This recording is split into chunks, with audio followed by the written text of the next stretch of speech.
डायन और वह लड़की जो डरती नहीं थी। एक समय की बात है, एक छोटे से गांव में एक चुड़ैल रहती थी। वह जंगल में एक छोटी सी झोपड़ी में रहती थी और थोड़ी सनकी थी। वह एक लंबा काला लबादा और एक नुकीली टोपी पहनती थी और हमेशा उसके साथ एक काली बिल्ली रहती थी। गांव वाले चुड़ैल से डरते थे। वे उसके जादू टोना करने और औषधि बनाने के बारे में बातें करते थे। उन्होंने कहा कि वह लोगों को मेंढकों में बदल सकती है और वह फसलों को सुखाकर नष्ट कर सकती है। एक दिन सारा नाम की एक छोटी लड़की जंगल से गुजर रही थी जब उसकी नजर एक चुड़ैल की झोपड़ी पर पड़ी। सारा को डायन से डर नहीं लगता था। उसने गांव वालों द्वारा बताई गई एक भी कहानी कभी नहीं सुनी थी। उसने बस सोचा कि चुड़ैल एक बूढ़ी औरत थी जो अकेली रहती थी। सारा ने कुटिया का दरवाजा खटखटाया और डायन ने उत्तर दिया।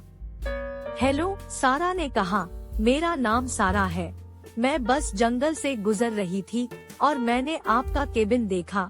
मैंने सोचा कि अगर मैं अंदर आकर कुछ देर आराम कर लूं तो आपको कोई आपत्ति नहीं होगी।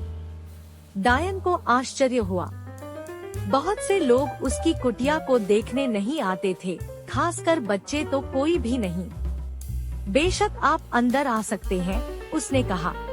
सारा ने कुटिया में प्रवेश किया और चारों ओर देखा। वह कुटिया छोटी और आरामदायक थी। चूल्हे में आग जल रही थी।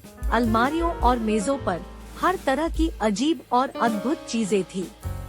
सारा ने कहा, यह एक सुंदर कुटिया है।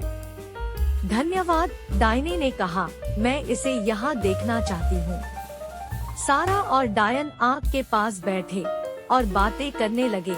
सारा ने चुड़ैल को गांव में अपने जीवन के बारे में बताया और चुड़ैल ने सारा को जंगल में अपने जीवन के बारे में बताया। सारा को जल्द ही एहसास हुआ कि चुड़ैल उतनी डरावनी नहीं है जितना उसने सोचा था। वह एक दयालु बूढ़ी औरत थी जो अकेली रहती थी। गांव वाले आपसे क्यों डरते हैं? सारा ने पूछा। मुझे नहीं पता, डायने ने कहा। मुझे लगता है कि ऐसा इसलिए है क्योंकि वे मुझे नहीं समझते हैं। मैं उनसे अलग हूँ और यही बात उन्हें डराती है। सारा ने सिर हिलाया। मुझे नहीं लगता कि आपको डरना चाहिए, उसने कहा। आप एक दयालु और सज्जन व्यक्ति हैं। डायन मुस्कुराई। धन्यवाद सारा, उसने कहा। यह मेरे लिए बहुत मायने रखता है। सारा पूरा दिन डायने की कुटिया में रही।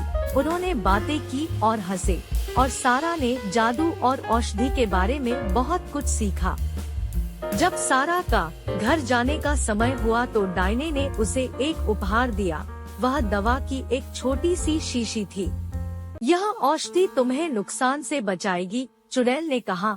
यदि आप कभी खतरे में हो तो इसे पी ले और मैं आपकी सहायता के लिए आऊंगी।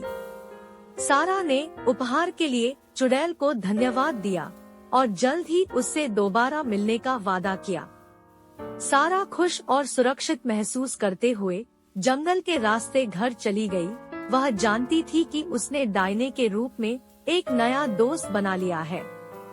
कुछ दिनों बाद सारा जंगल में खेलते समय खो जाती है। वह घंटों तक इधर उधर भटकती रही, लेकिन उसे घर वापस जाने का रास्ता नहीं मिला। सारा को डर लग रहा था। वह एक चट्टान पर बैठ गई और रोने लगी। अचानक सारा को वह औषधि याद आती है जो डायन ने उसे दी थी। उसने अपनी जेब से एक बोतल निकाली और उसे खोला। उसने बड़ी मात्रा में दवा पी ली। जैसे ही सारा ने औषधि पी, उसे अंदर गर्माहट महसूस हुई। वह उठी और इधर उधर देखने लगी। वह ठीक ठीक जानती थी कि वह कहाँ है। सारा ने रास्ता अपनाया और जल्द ही घर लौट आई। वह अंदर भागी और अपने माता पिता से लिपट गई। दवा देने के लिए सारा डायन की बहुत आभारी थी। वह जानती थी कि चुड़ैल ने उसकी जान बचाई है। उस दिन के बाद से सारा हमेशा डायने के लिए खड़ी रही।